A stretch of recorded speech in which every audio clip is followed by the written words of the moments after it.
sekali kami bangga melihat kamu tampil ya. Tepuk tangan dirimu loh. Baik itu yang latihan di lapangan tadi maupun yang sparring.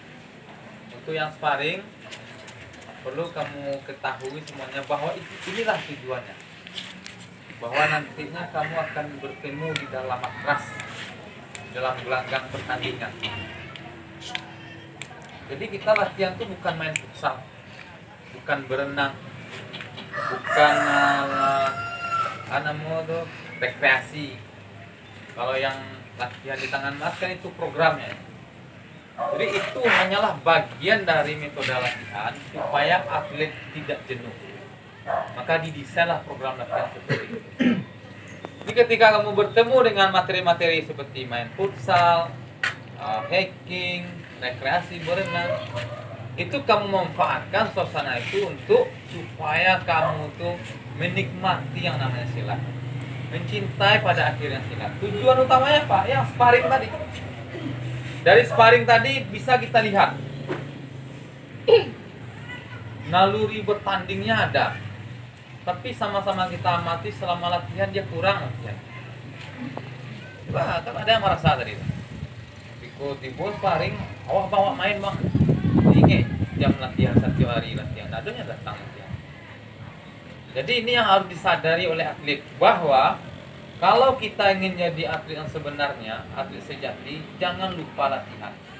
Karena latihan itulah salah satu yang menjauhkan kita dari cedera. Ini yang penting dulu. Jangan sampai main cedera kan? Nah, ini yang paling berbahaya. Maka si atlet akan langsung pensiun dia dari atletnya. Apalagi cedera itu cedera fatal gitu kan. Abang kalau abang tidak latihan, abang tidak mau sparring. Jadi apalagi yang skopnya nasional. Tiba-tiba misalkan si Yuda dipanggil di Jurnas, wah latihan ada selama umur. Itu kan bisa saja terjadi nanti itu. Ya? Nasib aku tidak tahu masing-masing, tiba-tiba dipanggil pelatnas kan. Awak tidak ada latihan dah. Bisa kira awak menang? Tidak. Nah, itu tergambar tadi. Jadi beda, misalnya sekolah, nah awak sekolah kadang sekolah cabut tempo, itu beda. Ujian tiba waktu ujian sekolah, awak bisa mencontek ke kawan. Tapi kalau bertanding, awak tiba-tiba bertanding, bisa tancik ke si juri. Kalau mesin, awak ada latihan batang doh, bisa betul itu? Bisa, canda ikut sama sekali. Tapi kita kan tidak bisa pula membohongi naluri bertanding tadi itu. Kalau nampak kawan pakai body, jawab abang tadi ni pakai body ya. Lupa kalau awak tidak latih. Jadi inilah pentingnya latihan. Di samping latihan untuk meningkatkan prestasi, latihan juga penting untuk menjauhkan diri awak dari cedera. Terus dari sparring tadi apa yang perlu kamu perhatikan? Ada yang merasa kalah, ada yang merasa menang tadi. Perasaan tuh kamu kelola, ingat seluruhnya. Perasaan tuh dikelola. Kadang ada orang atlet tuh mas, kalah sparring nak, gitu ya. Malah latihan soalnya sparring kalah. Ada seperti itu. Saya kan juga seperti kamu dulu. Itu biasa saja. Apalagi pelatih yang mengerti program latihan. Kalau saya mencoba itu, ada masuknya atlet itu, memang kalah napa ada. Dari PPLP juga seperti itu tuh. Orang berarti itu nyusapnya supaya atletnya jangan dropnya. Wah, kalah kalian gini bertanding nggak ada. Karena bukan pertandingan itu targetnya. Kalau di PPLP kan targetnya juara kejurnas PPLP. Di situ peak namanya, puncak prestasi yang diaruhan. Ada yang merasa menang, jangan merasa puas loh. Menang tadi. Ada latihan sekali seminggu menang loh kan. Bisu atau mamalih latihan. Ada lah gitu. Jadi dikelola itu perasaan-perasaan. Sehingga awak eksis taruh latihan. Jangan sampai awak menganggap nyaman awak kan. Perlu kalian ketahui, posisi awak atlet silik itu awak bukan berada di zona nyaman. Awak berada di zona darurat awak kok. Apalagi atlet-atlet yang pernah juara. Banyak tantangannya. Nan KCSIA bisa lucu bolu si darah kan. Bahkan kena PPLP kalau ya. Rupanya si Dara nak sadar ni nak ada latihan dah. Di balik-balik ni nak baru. Malu nak? Malu apa? Jadi semakin awak berprestasi, awak semakin siaga awak. Semakin rajin awak kalau latihan. Dan sampai sebaliknya, berprestasi seketika langsung merasa puas. Ini tak boleh. Ini evaluasi saya secara umum, ya. Karena kalau saya secara pribadi selaku pelatih, saya teknis itu bisa saya evaluasinya. Misalkan si A dia tendang sabitnya bagus, tendang T-nya bagus, tendang lurusnya kurang bagus. Itu hanya bisa saya lakukan ketika atlet saya itu latihan tiap hari. Ingat kata saya. Tapi ini sparring itu nampaknya kan, latihan tiap hari nado nampak, nak paham nado gunung itu depresi ya. Tadi mau tendang sabit lancak, tendang tiang lancak, tendang lurusnya enggak kurang tajam dia, nado gunung. Dia sobok sekali sparring saja. Jadi evaluasi itu berlaku kepada atlet yang intensif. Kenapa itu berlakunya pada saat intensif? Karena saat intensif di peloan. Contoh, si Al-Hadid tadi. Al-Hadid tuh selalu yang merugikannya tuh, yang banyak kalah tuh ya lawan tuh diri seorang. Dia latihan hari Minggu, apa nggak evaluasinya?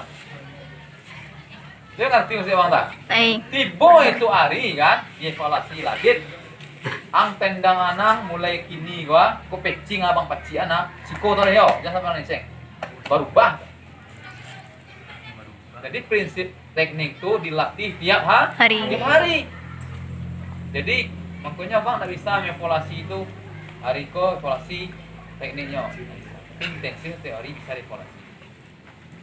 Mungkin ini evaluasi dari saya. Mungkin ada lagi dari bang.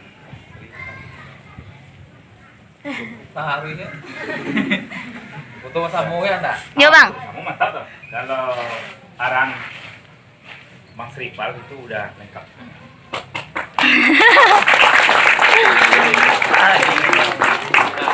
Saya juga ya kepada Langgisa Sakti. Pada dasarnya kita satu perguruan, satu pencak silat ya. Ada bedanya lambangnya. Dunia Langgisa Sakti kurang kan? Itu. Itu gerakan tuh sama. Beda lah nama perguruan saya beda. Itu bang apa tadi? Jadi sama lah kita sakti. Apa sampai kan umum tadi. Tangko lah dewa. Dia dari awal tadi. Kalau dia berhasil hormat lah pelatih. Nah, durian pelatih wak kama pai. Kalau kau kan dari kera sakti dulu pak. Beda kalau kisau lo wak. Dia ngerti maksudnya bang tuh? Pelatih gua deh kira. Nanti kalau kisah dia tahannya di kerasa salah. Itu betul salah. Betul lah. Contoh konkret misalnya tangan mas. Tiba-tiba bang nyuruh tangan perak lah ya. Tangan mutiara. Kalian awak tangan mas apa tangan perak. Boleh sama pelatih awak bang? Baik. Soalnya abang merasa orang membina itu payah mama. Dari nol waktunya. Nah, tiba-tiba hanya dapat tuang kawan. Itu yang mempunyai hati pelatih. Ibu hati. Hari dah kita urang kita tentang kita aja lah.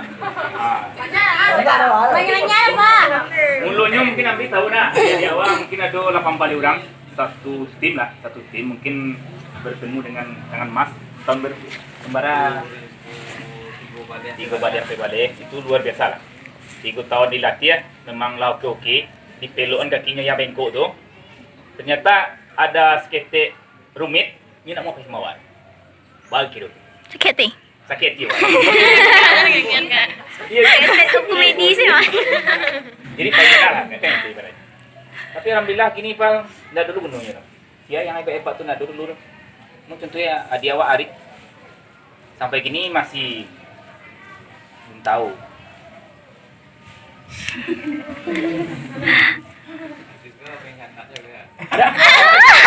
Adik kau lawa. Ladian on. Oh, iyalah. Kalau adik ngelahman ya. Adik tu aman. Ibaratnya dah kalau masuk jenjang kaktik Lek metalan. Inyo sukses. Aku bangga, tetap bangga sih. Nen. Dia perjuangan di Solo tuh memang Kuliah tuh. Kalian apa yang nanti? Kalian gagal. Kalian kuliah. Saya selaku pribadi ini banyak ikan yang utang. Kalian ibaratnya lari dari masa rival sukses. Waktu sampai Mama Sri tadi, kami bangga. Saya pernah dulu mati dia. Itu kebanggaan kami. Tapi tidak ada itu orang yang lari dari pelatihnya sukses. Makanya itu dibawa lari kan. Turian kamu Tadi terus dong. Selesai lah. Tak mau lu. Tak mau lu, tak mau lu.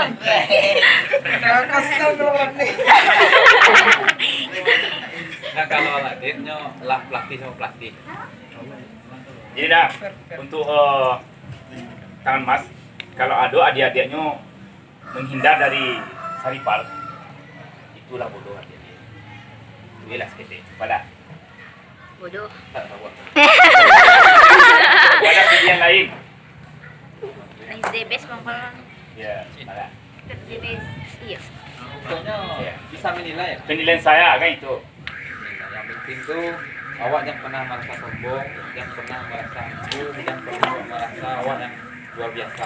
Yang penting awak bisa berpikir, magunuan pemikiran awak, realistis lah pikir. Dan kayak gara-gara main futsal kan, karena sakit langsung bermasalah latihan, tidak tiba-tiba latihan berugi wak. Kami untuk kami main futsal tuh hari Selasa. Dah lama mah beb. Hari Jumat tuh program itu mau tuh basing-basing gua nih. Hari Sabtu tuh main mandi-mandi tuh. Kadang anak-anak itu jadi persoalan latihan anak-anak. Nah, tuh kamu